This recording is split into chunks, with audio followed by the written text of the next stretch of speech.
L-sponsors tiegħi tal-programm Il-Verità huma Iżdadora ta' Beauty ta' taslima għal ċari bi prodotti ta' Framezi, Lourdes Opticians ta' San Ġwan għan-Nuċċali, Irena Izaeva ġewwa l-Awra għad-Dwifer u Model Elegance ta' Buġibbal il-bisi u aċċessorji. Nirringrazzjahom minn qalbi.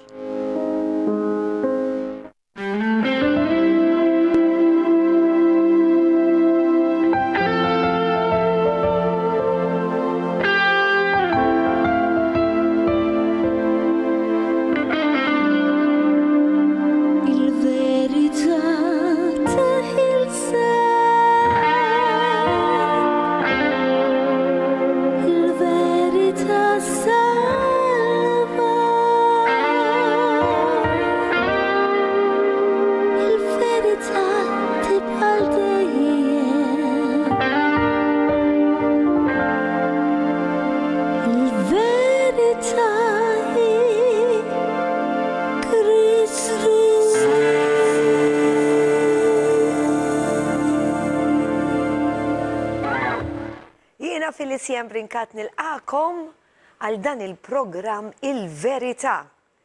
Il-Verità li issa mhux ħażin qed jidħol fi djarkom minn nies li qed niltaqa' magħkom u nispera li qed inwasslu dan il-messaġġ l-ikbar ħaġa li tista' jkollok f'qalbek. Ittra ta' mħabba minn Alla. Il-missier tas-sema f'isem Ġesu. Il-kelma li hija Kristu stess. Xi ġmielux. Ħanibda mill-ewwel għax għandna ħafna xi ngħidu. Llum taf fuq xi sa jkun il-programm. Milux kont fuq stazzjoni ieħor biex inkanta u kien hemm il-preżentatur li jaf li jiena antiża fil-kelma Alla. U kien qiegħed jimmissja ħafna lill-ommu li diġà hija ilha sena li ħallitna imma għadu jħoss in-nuqqas tagħha. U saqsini Felicien, aħna ħanarfu meta mmutu ħanarfu lil xulxin.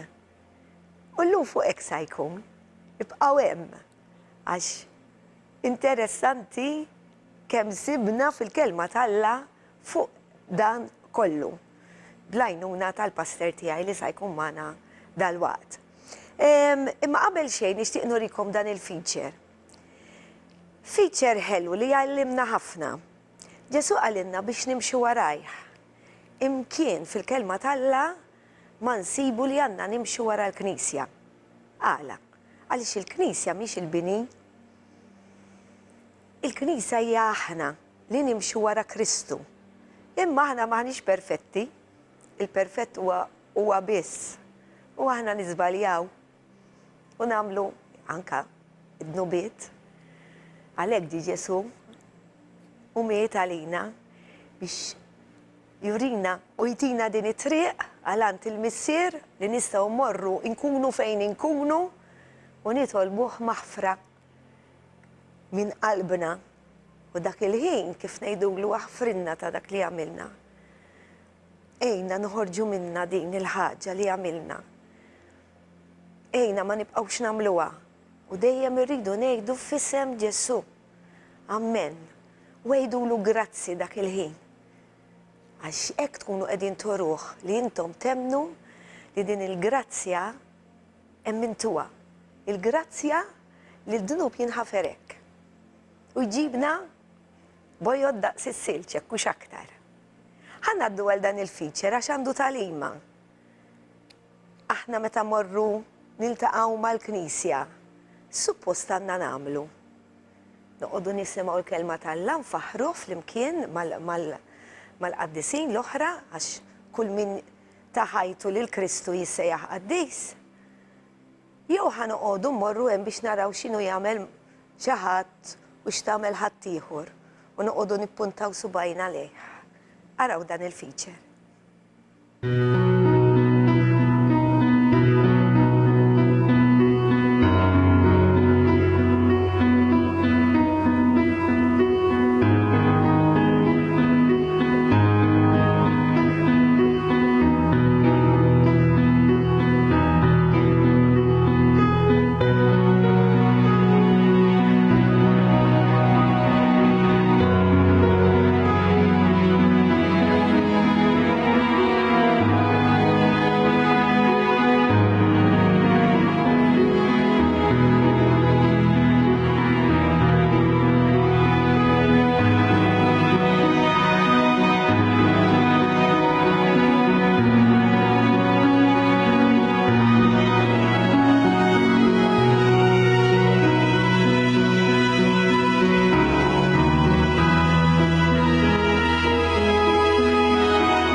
Għanna bżon namlu naqra jekk, aħna. Mux niffukaw fuq in-nies, imma niffukaw xiri il-mulej minn għanna. Xirridu iktar minn hekk. Ħalli nimxu fit-triq it-tajba, għal għandu. Imma aħna bnedmin nizbalja u ġifieri dan anka jien nista' nagħmilha din. Ġifieri l-importanti li nindu dawn bl-iżbal u nitolbuh maħfra.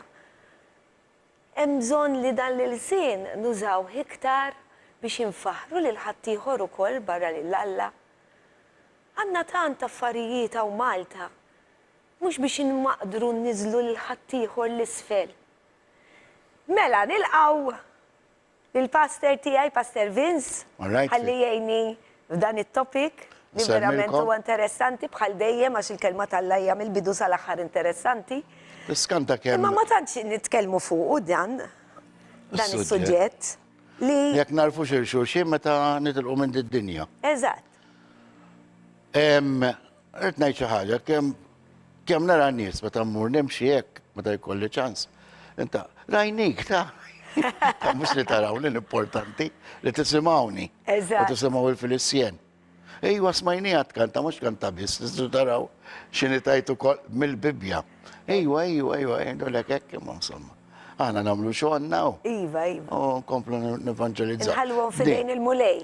Di, hekk aħna narfu xulxin meta il-mulej jgħidilna għadnija kemm il-darba mill-programm speċjali fuqha x'jiġri fuq il-ħatfa il-ġisem jinbidel f'wieħed glorjus l-ewwel iqumu dawk li huma riqdin jew ħannu sakelma adattata wkoll mejtin il-ġisem imut. Mhux All right? Imut, imma wkoll il-ġisem għax hemm ħafna tidħol fid-dettall. Il-ġisem meta jorqod ukoll. Aħna l-Kristjani ġisimna jorqod. Imut imma jistrieħ f'Ġesu. Għattira xieħlew. Biex meta tiġi l-ħatfa, jiġi Ġesu fis-sħab u l-anġlu jdoq it-trombi u l-ewwel ma jqumu il-mejtin. Għattira dak il-ġisem jieħu ħajja oħra. Alla vojja jsir trab. Alla vojja jsir. U fejnu għattaħ biċċiet u fejnu fil-baħar. Dak il-ġisem jingħaqad imbagħad fil-ruħ, ruwa, dik il-kelma sabiħa ruwa, ruħ il-qodos, l-Spiritu Santo, ġan għandu l-Spiritu Santo, il-propja, ruħ il-qodos il-kelma adattata, fimt jingħaqadu fil-ruħ, li tkun, il-ruħ ukoll tkun, tista' tiġi kollha emozzjoni, mhux tabbik u dwejja, ta' ma tu pjaċir. Imma l-ġisem jingħaqad mar-ruħ, ok? U bat inkomplu fuqha, però ħanaraw skrittura mill-ewwel Korintin x'jgħid Pawlu fuq il-ġisem. Ġisem glorjus. Mela. Fuq il-ġisem glorjus. Mela, ħanaqra mill-ewwel ittra ta' Korintin minn kapitlu 15, vers 35. Għandu mnej xi ħadd jgħid kif iqumu l-mejtin bliema ġisem jiġu. Iblaħ. Dak li inti tiżra ma jkollux ħajja jekk qabel ma jmutx. U meta tiżra ma tiżrax dak il-ġisem li għad ikun. Daqsxejn ta' żerrija tista' tkun tal-qamħ jew xi żerrija oħra Alla mbagħad jagħtiha ġisem kif jogħġob lilu. Kif jogħġbu. Qed jitkellem fuq il-kreazzjoni wkoll. Fuq il-kreazzjoni da żgur. Lil kull żerrija il-ġisem li juta. Mhux kull laħam u l-istess laħam, iżda laħam il-bniedem u xi ħaġa. U laħam il-bejjem u oħra. Hemm laħam it-tjur u hemm dak tal-ħut. Hemm isma tas-sema u hemm isma tal-art. Isma tas-sema u Isma tal-art. Tal-art. Iżda d-dija tal-isma tas-sema hi ħaġa. U dik l-isma tal-art hi oħra. Isma tas-sema. Hi ħaġa u dik. Fimta? Mela, da żgur. Mela, u tas-sema issa, minn vers 41. Hemm id-dija tax-xemx u hemm id-dija tal-qamar. U hemm ukoll id-dija tal-kwikeb u l-kewba tiddija aktar minn kewba oħra. Ekku kollu l-qawmien mill-imwiet jinżera ġisem li jitħassar. Iqum ġisem li ma jitħassarx. Jinżera fl-għajb, iqum fil-ġieħ, jinżera fid-djufija, daqjet jgħid kif inkunu aħna mat kif ħansiru. Iqum Imma fis-saħħa l-puntu għalli għed titkellem fuq ġisem. ta' wara. Ġisem, ġifiri. Eżatti, eħe. Da, Ġisem fuq sankunu, fuq ġisem glorjus. mbagħad. Ġifieri mhux ruħ sankunu kif kien Ġesu meta qam Ekku. mill-imwiet. Ġifiri, diġa qed hemm ġisem li ħana naraw. Li Mela. waħda mill-istrutturi prinċipali. Eżatt. Mela, minn vers 43 ħanarġa naqra, jinżera fl-għajb, iqum fil-ġieħ, jinsera fid-djufija, iqum fis-saħħa. Jinżera ġisem naturali, iqum ġisem spiritwali. Jekk hemm ġisem naturali, Ġisem spirituali. Mimtax ġmien. ħafna. Jekk hemm ġisem naturali, hemm ukoll ġisem spiritwali, raġa repetija. L-iskrittura tgħid l-ewwel bniedem Adam sarruħ ħajja. L-aħħar wieħed sar spiritu li jagħti l-ħajja. Għal ġesu għati referi. Sintendi għal Ġesu. Mhux l-ispiritwali ġi l-ewwel, imma l-ewwel in-naturali, u mbagħad l-ispiritwali. L-ewwel bniedem mit-trapp u tal-art, u t-tieni bniedem mis-sema. Li huwa ġesu. Li huwa Ġesu. Bniedem ukoll. Bħalma hu l-bniedem tal-art, ekku kollu l-bnedmin huma l-bnedmin tal-art.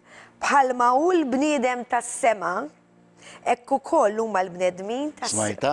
Iva. Bniedem Tas-sema. tas-sema. Ekku kollu huma Sa bniedem huwa l-bnedmin bil-ġisem. tas-sema. Iva. Ara dixi kemm isabiħa wkoll. Bħalma hu l-bniedem tas-sema, ekku koll huma l-bnedmin tas-sema. Bħalma aħna mlibsa ġbija tal-bniedem tal-art, ekku koll qed nilbsu ġbija tal-bniedem tas-sema. Xiet jgħid hawnhekk, jiġifieri bħal meta hemm ħafna xtar. Da żgur. Din tagħmel Bible studies sħiħem għandek lezzijat mill-inqas tal-lem fuq dik l-iskrittura biss. Ħallejt dan li dan Tamma, huwa importanti, vers 50. Dan ngħidilkom ħuti. Id-dem u l-laħam ma jistawx jirtu s-saltna tal-art, ġifiri b'dan il-ġisem ma nistawx immorru. Taħat. Taħat. Ġesu meta r-xoxta kien bil-ġisem glorjus. Taf għaliex? Għax ġismu ħadnu tagħna kollu fuqu, anke d-numit li nagħmlu issa. U d-numit kollha marru fuq Ġesu, la ġismu sar dnub, Ġesu sar dnub. Iva. U sajb tantu hekk li Alla ma setax ħares li għalhekk beda jgħajja ta' biex ma jabbandunax. Alla tijaj, għalix tlaqtni. Għattifem, ġifiri, Ġesu anki l-ġisem tijaw kellu jimbidel f'ġisem glorjus. Dak il-ġisem aħna wkoll ħajkonna dak il-ġisem. Għarfuħ l-apostli l-Ġesu raw, ħanqraw skrittura wkoll. Għandek xi oħra tkompli magħha? Kienet baqaħe. Ma jistawx jirtu s-saltna talla, lanqas it-taħsir, innuqqas tat-taħsir. Biex ngħidha kollha. Dali jiġri l taf il-kelma talla, tibda taqra u tibda sejjer, jew tibqa sejra. Jien taf x'nagħmel fil-issja meta nistudja l-kelma talla, hemm il-ħin ta' kollox. Meta naqbad ngħid tara jien nagħmel sija jew satej illum. Għalli għal jispiċċaw. Naqbad ta' dan time clock hemm, alarm clock, namlu satej u kif id-doq nibni għafxin kalla teqpa sejjer. U xogħol ieħor ma tagħmlux. Li għamil dak 3 sigħat. Imma taf għaliex. Għadda 3 sigħat. Għax tifhimha.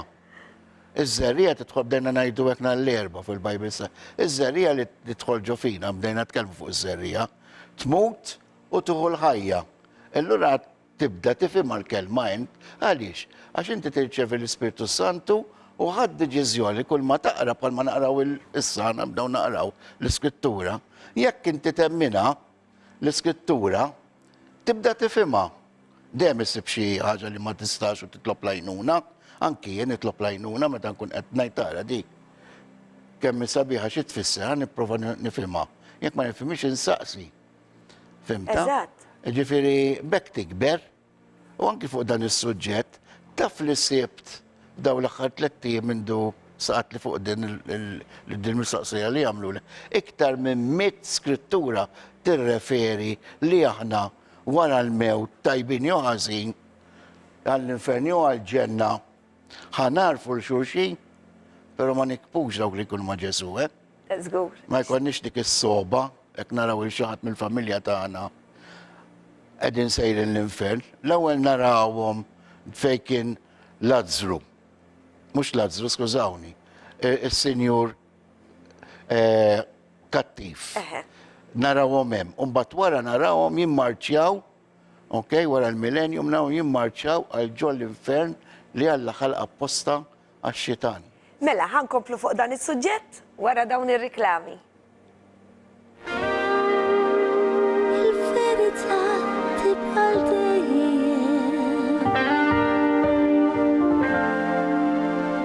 Il-verità hi Kristus.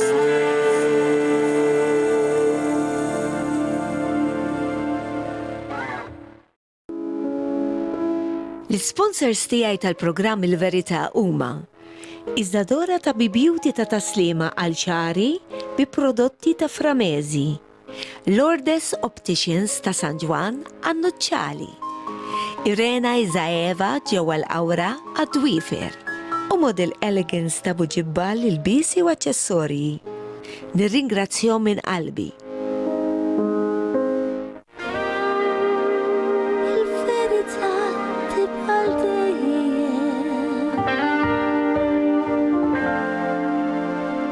Il-verità hi Kristus.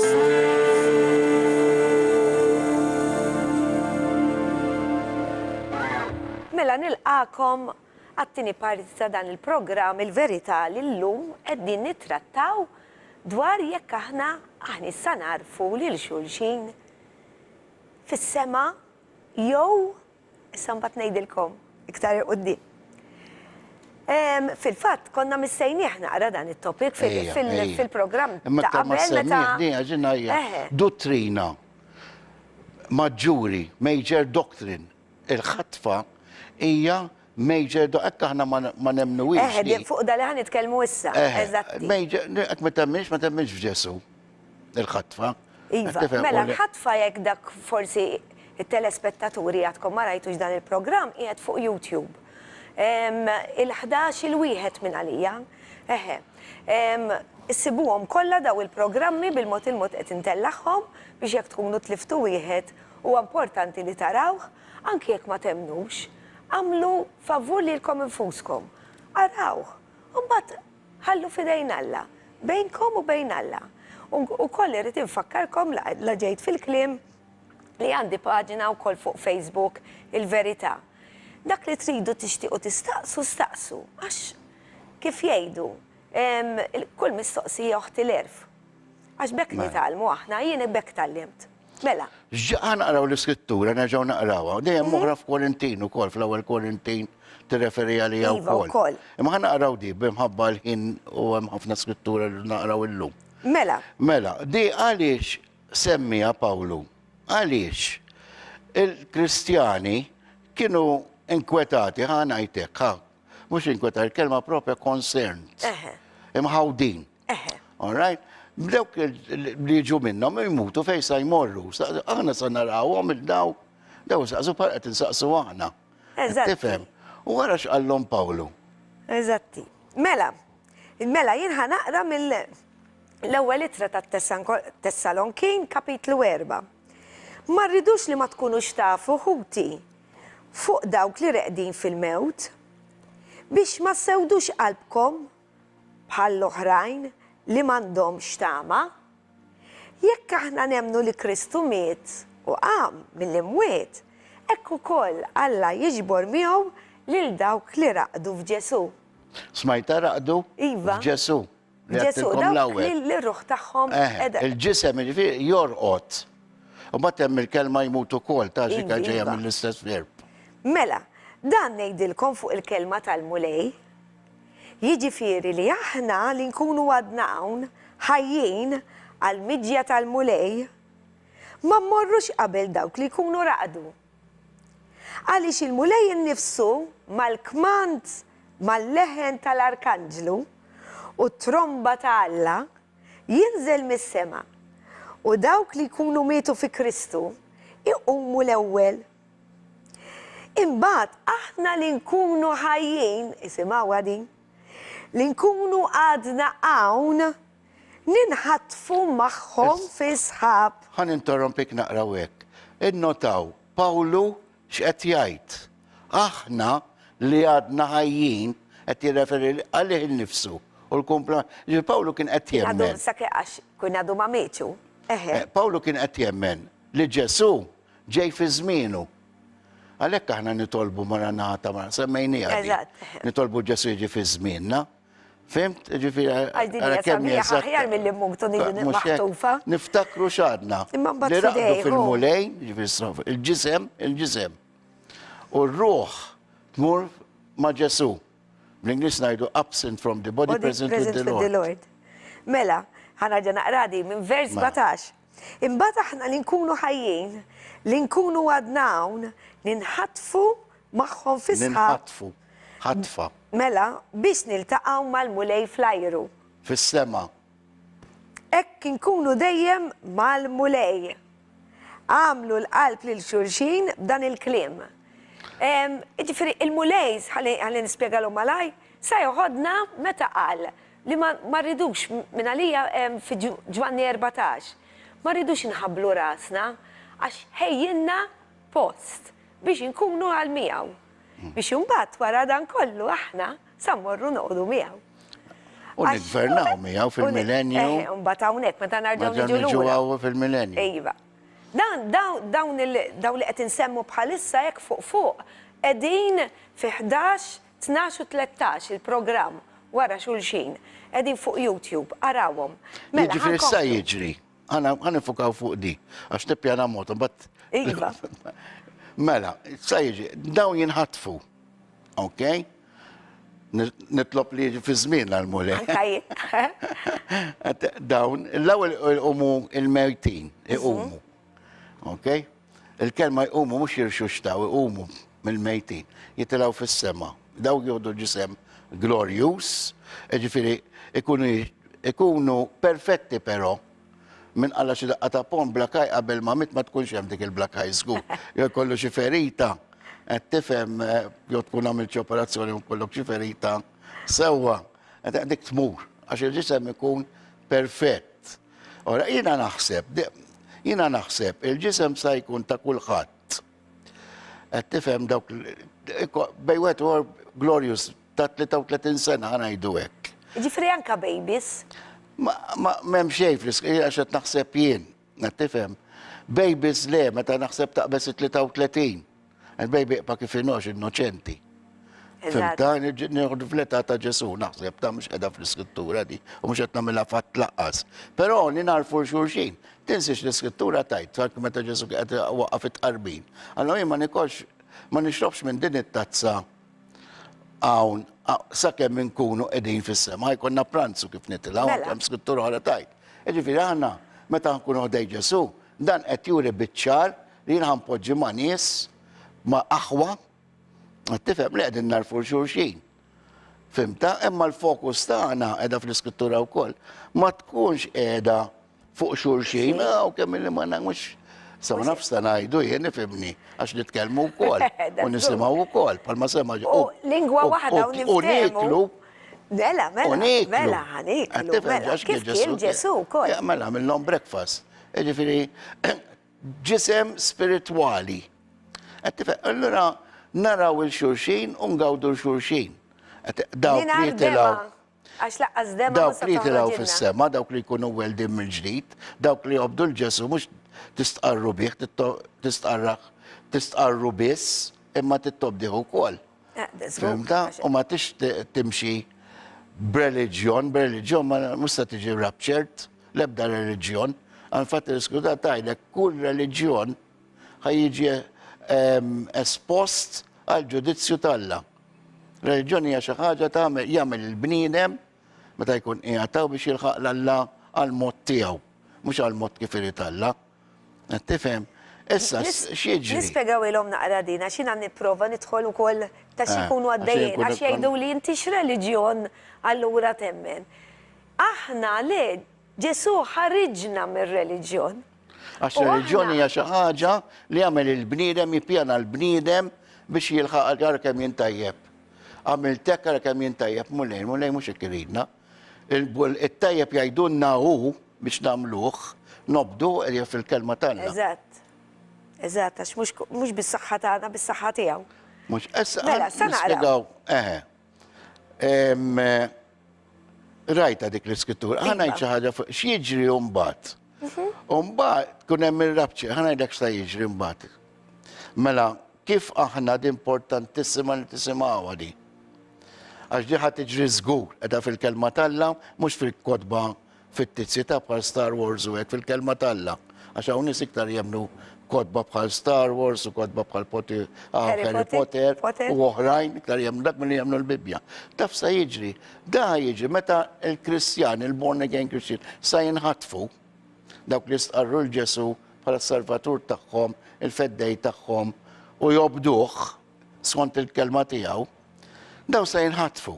Immaġina, ikun hemm pilot born again ġe ajruplan. Sa jiġri, jew over, jitlaq da, ok? Daj l-ħweċ jiqpaw hemm mal-art, jekk aħna qegħdin hawn u tiġi l-ħatfa, kull ma jitlaq il-ġisem.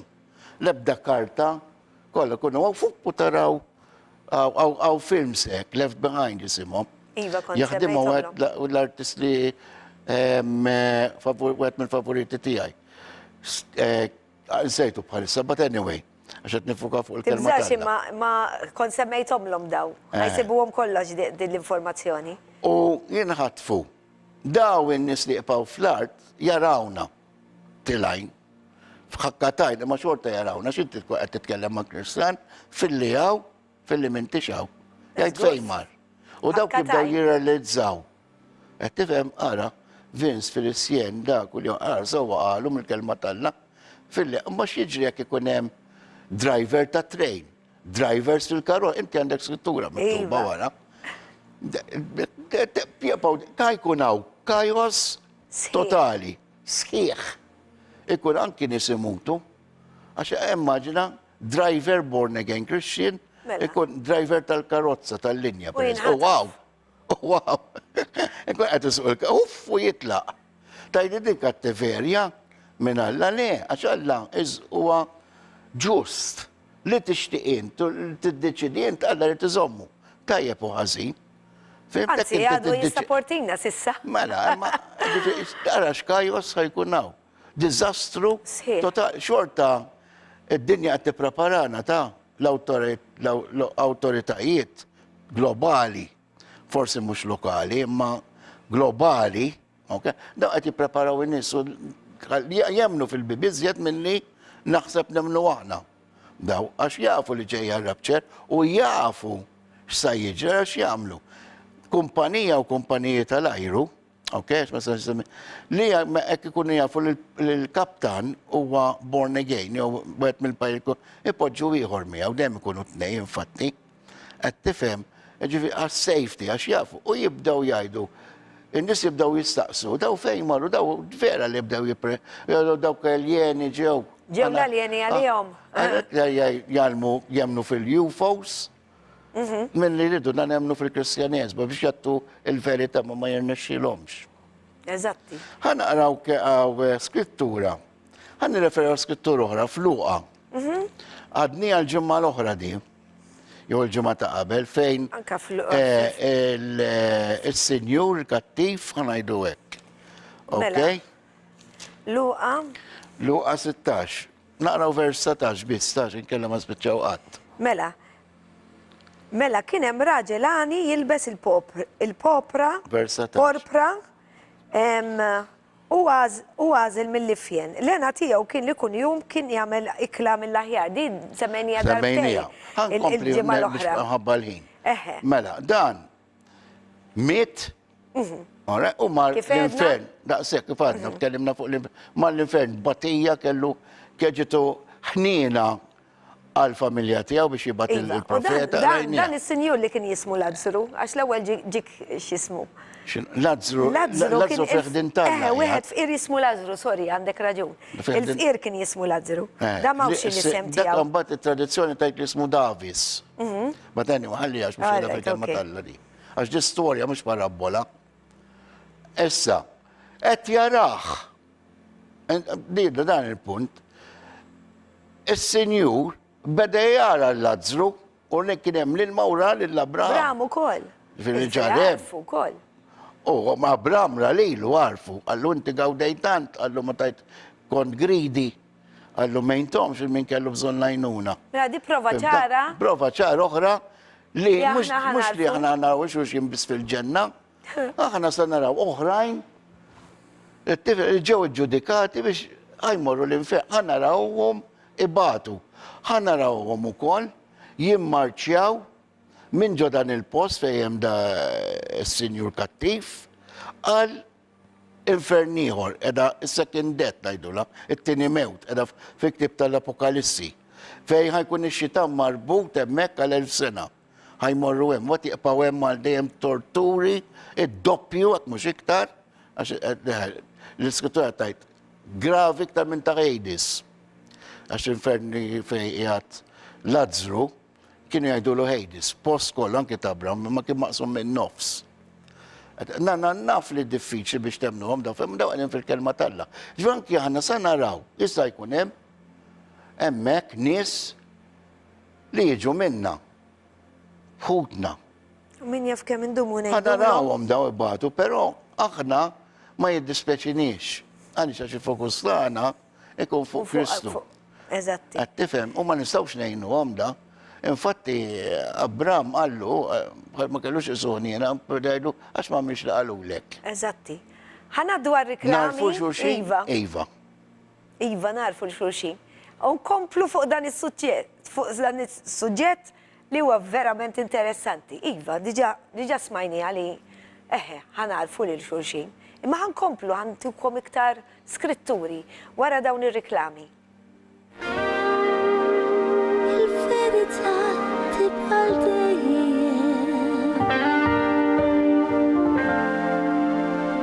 Il-verità hi Kristu.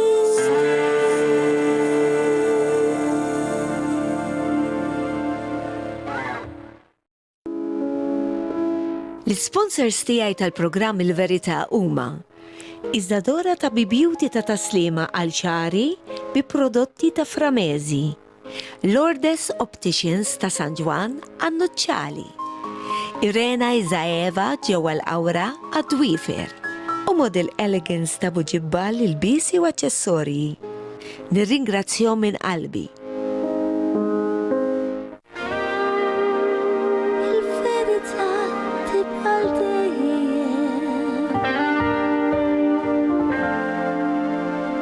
Il-verità hi Kristu.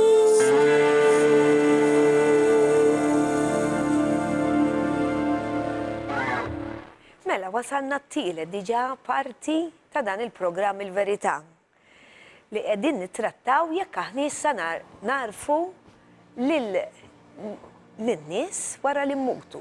Hemmhekk fis-sema jew fl-infern. Diġa kellna prova Ekku. li narfuhom. L-iktar, biex tkun taf daw l-affett mill-kelma Talla, xumbat hemm ħafna idejat u teoriji, siġu ma jiġri. Ella femmur fil-kelma Talla. Mela, għanna eżempju ieħor ta' David, dak kien għamil id-nub ma' Beċiba, u kellhom tifel, tarbija. Tifhem, fil-vers 23 tajt tarbija, ok? U da, mux bħala kastik, għax dak li tizra taħsat. L-ewwel tarbija li kellu u kien qallu l-profeta, mallu inti ħadbati ħafna taħħadi, tal-li ma bdejtnix, mort ma marora, mux tal-li jek tal-li qatar il-raġel taħħa. Mela. Tafa qoddim mal-gwerra u qatlu. U kellu tifila għaw tarbija minna. U ġara. it-tarbija mietet. Naqra vers 23, nista' nikkomment. Mela minn Second Ismaw Samuel. xi David.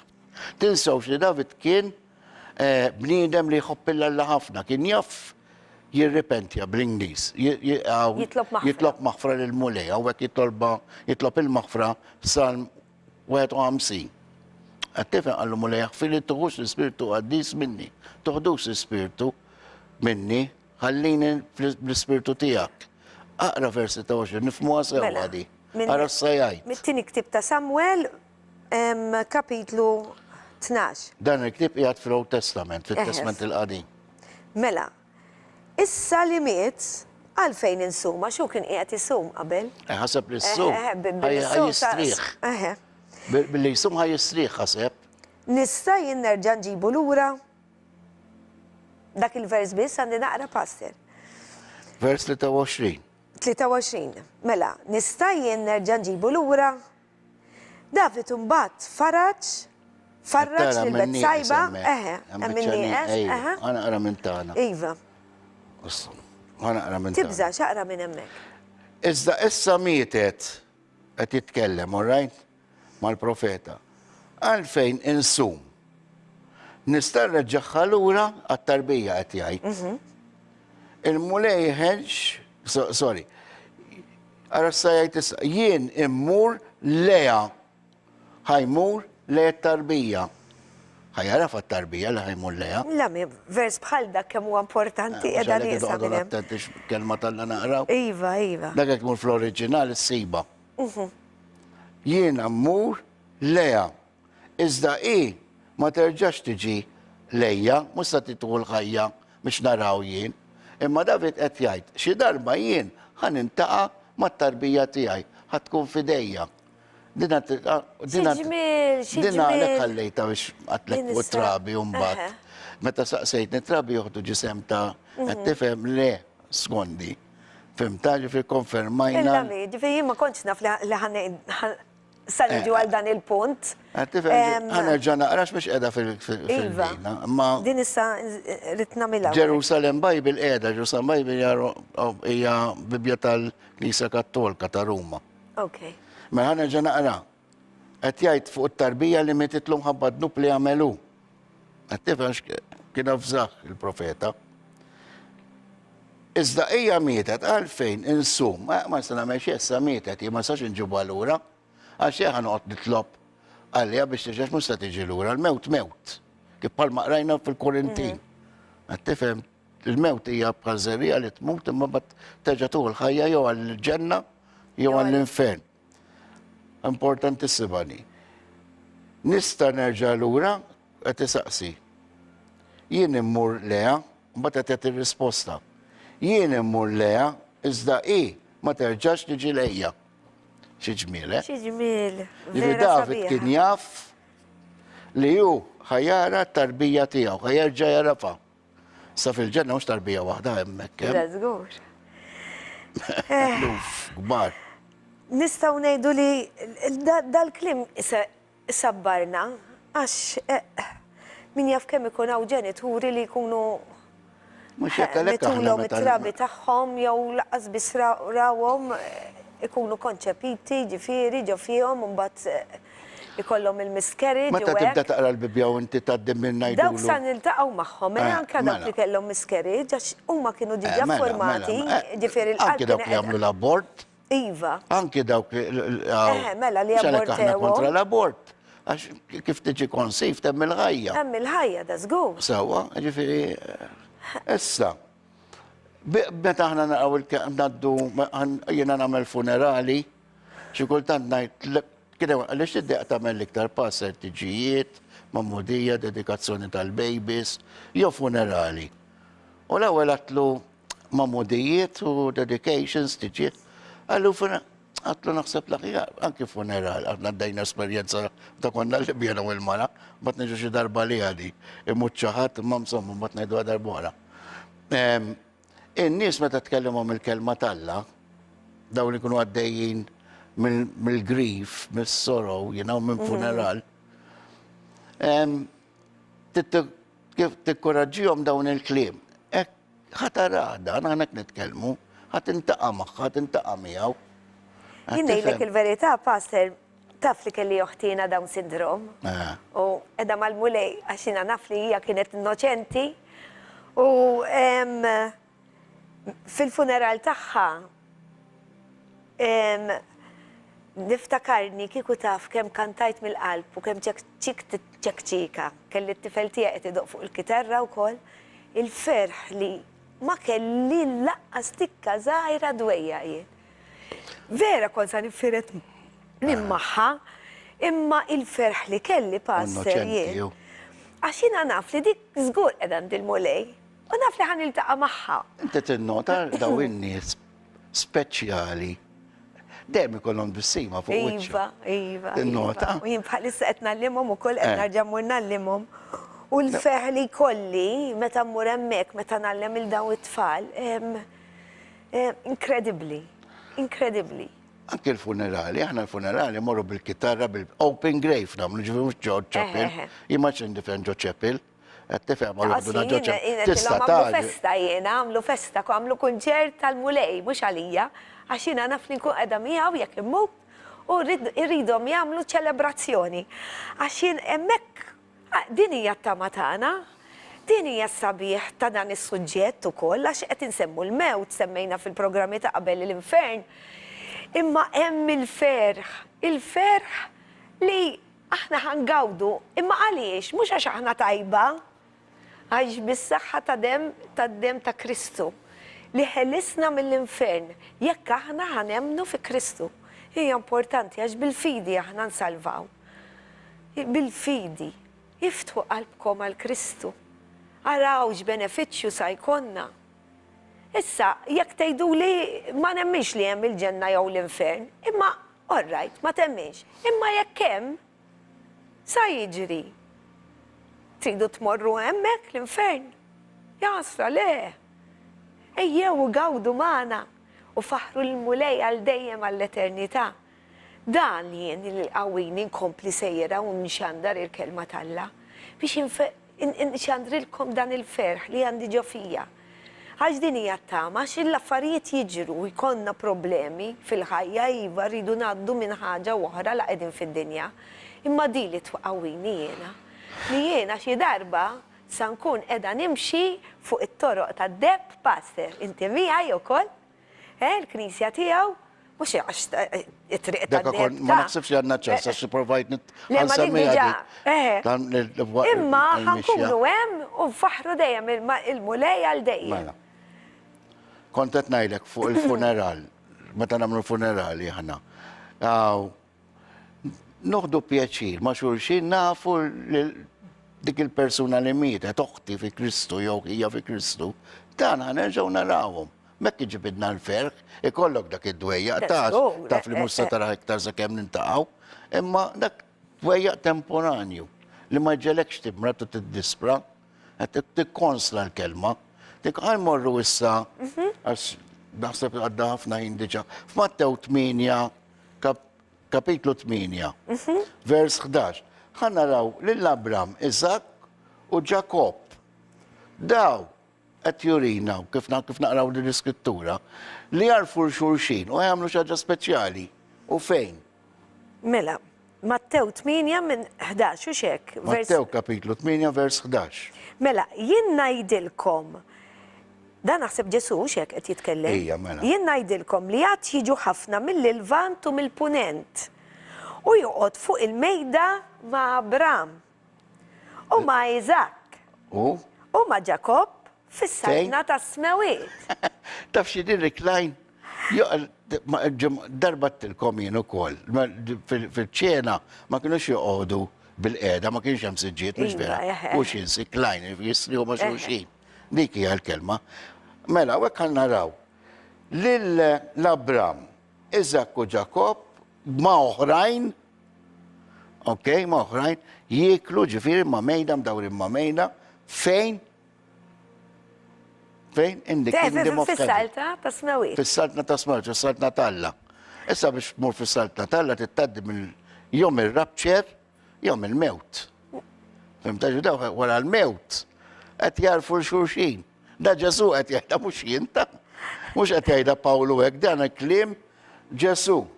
Anki Ġesu qala lid-disċipli tiegħu, din referejt għalija d-iskrittura naqraw issa, referejt għalija fl-introduzzjoni. Naqraw wkoll fil-isir. Mattew Nima? kapitlu 26.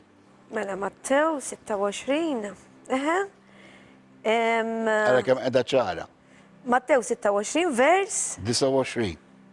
mela 29. Najdilkom li ma nerġax nixrob iżjed minn dan il-frott tad-dilja sa dakinhar li nixrob imbit ġdid ma'kom fis-saltna ta' smewiet. Nixorbu niklu ma' Ġesu. U issa Ma' xulxin. nisimgħu hemmhekk. Nibdaw naraw il-xulxin. Għawek għaw qiegħed, eżatt dak issir, eżatt meta ssir il-ħatfa. Fis-smewiet, fis-sħab. U għadna kif għadna n-nies li pa' wara ma jitilawx, daw sa jarawna. Namlu għad il-bicċa Xi xogħol. ġmiel, xi ġmiel. Mux se jarawna niklu hemmhekk, jarawna ninħatfu.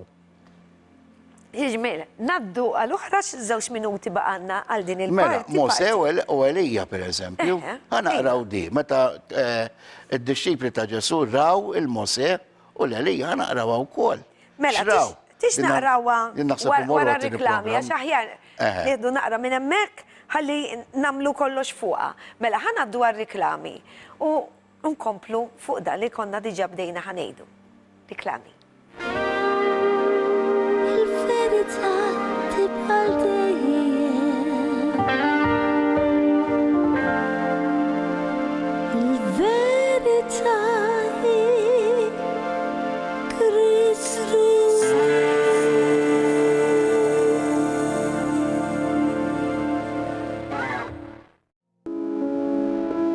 L-sponsors tiegħi tal-programm Il-Verità huma Iżdadora ta' Beauty ta' taslima għal ċari bi prodotti ta' Framezi, Lourdes Opticians ta' San Juan għannuċċali, Irena Izaeva ġewwa l-Awra għad-Dwifer u Model Elegance ta' Buġibbal il-bisi u aċċessorji.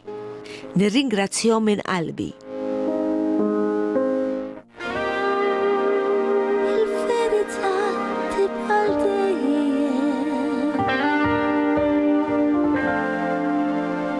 Il-verità hi Kristus.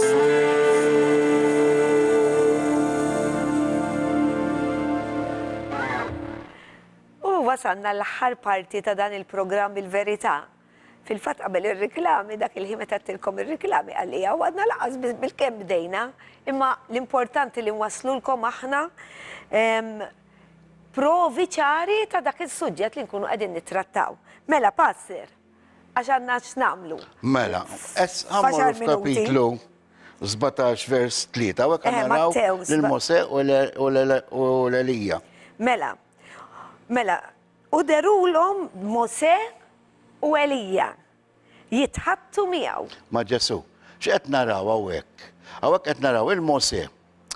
Okay, u Elija. Dawn għandhom ġisem ta' qabel ir-rabċer. Qed tibgħet ġisem ta' rabċer għadhom ma ħaduhx. Fimtax, Mose jgħidu li għadu ħaj u anke Elija dak ġi bil-ħadd ġew maħtufin daw. għarfuhom. Qed tkurawhom jitkellmu ma' Ġesu.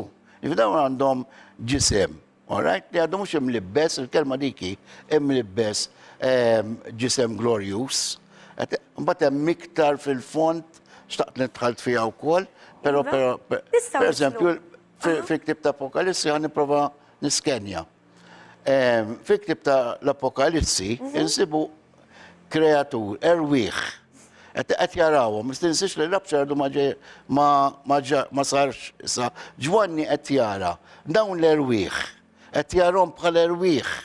Mhux qed jarahom bil-ġisem, jiġifieri anki bħalissa fis-sema qegħdin jarfu l-xulxin. Mela. Fimt, alla volja erwieħ, imma jarfu l-xulxin. Li sa jiġri dawk l-erwieħ, ok, sa jlibbishom Alla ġisem glorious bħal tiegħu.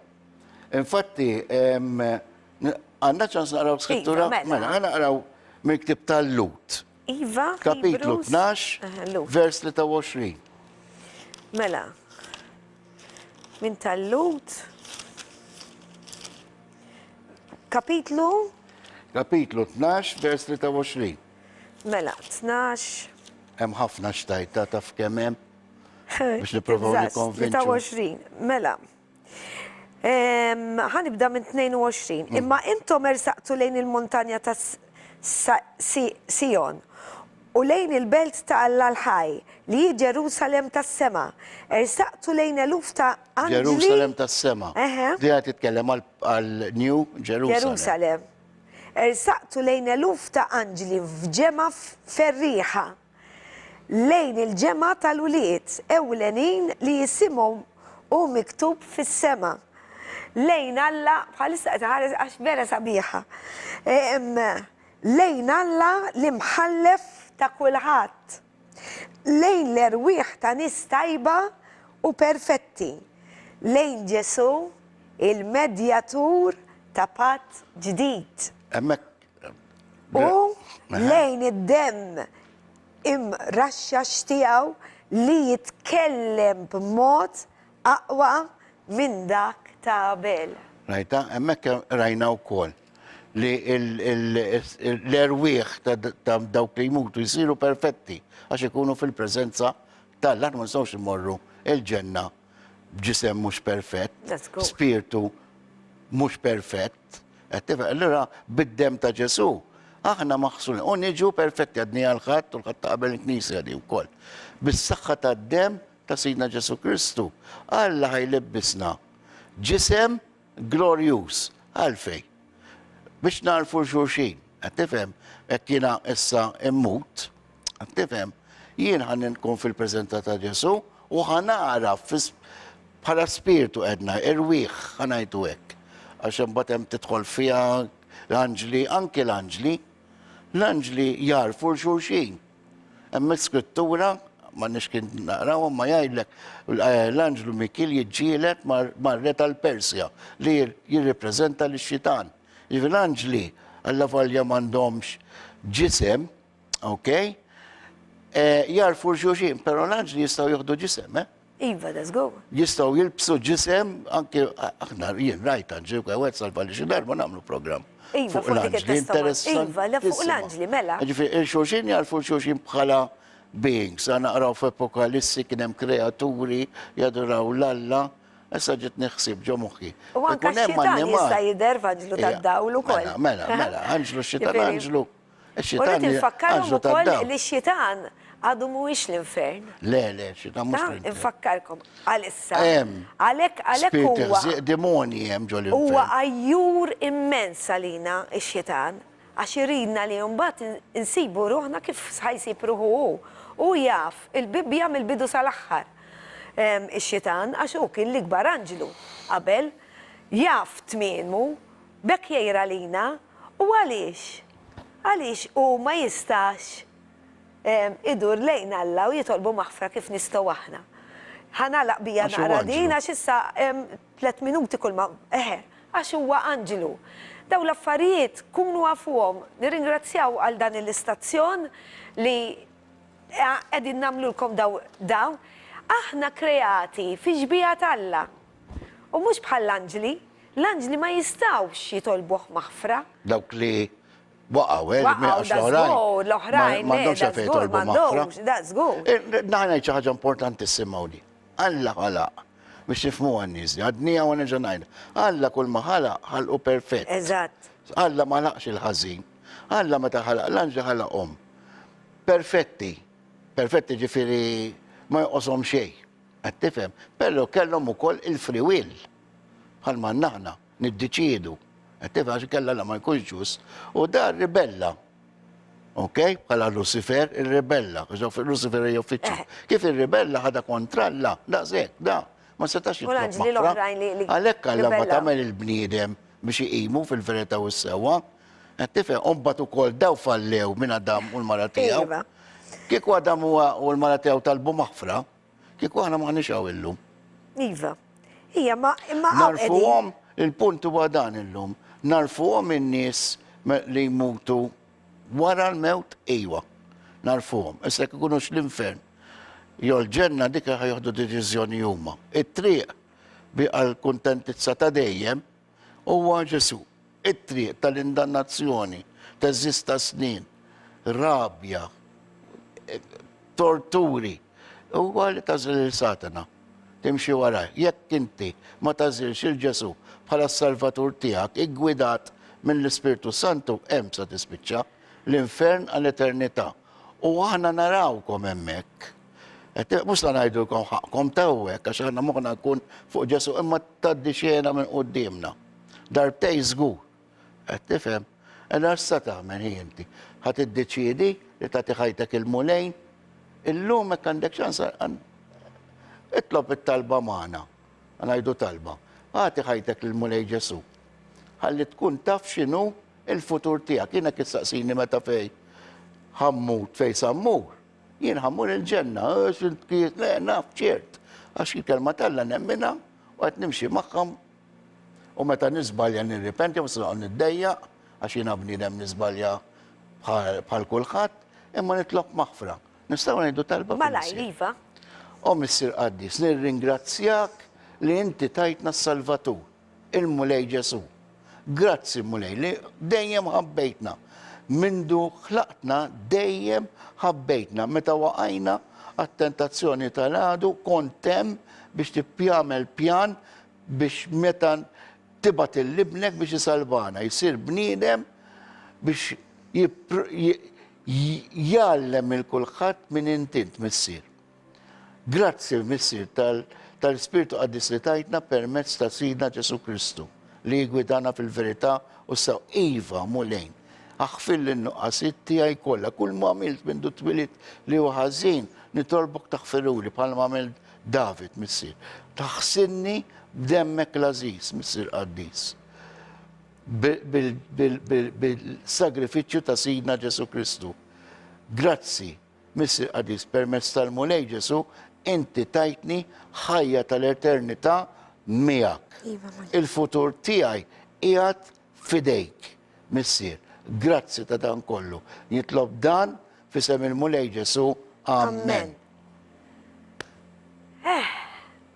Mela, ħanaddu issa għal din il-kanzunetta li għamil klim bellezza Joe C. Aquilina fuq il-kanzunetta cover Virgin ta' Rita Pavone, il Ballo del Mattone. U din issa ma ġiet jisima il-ferħ tas salvazzjoni.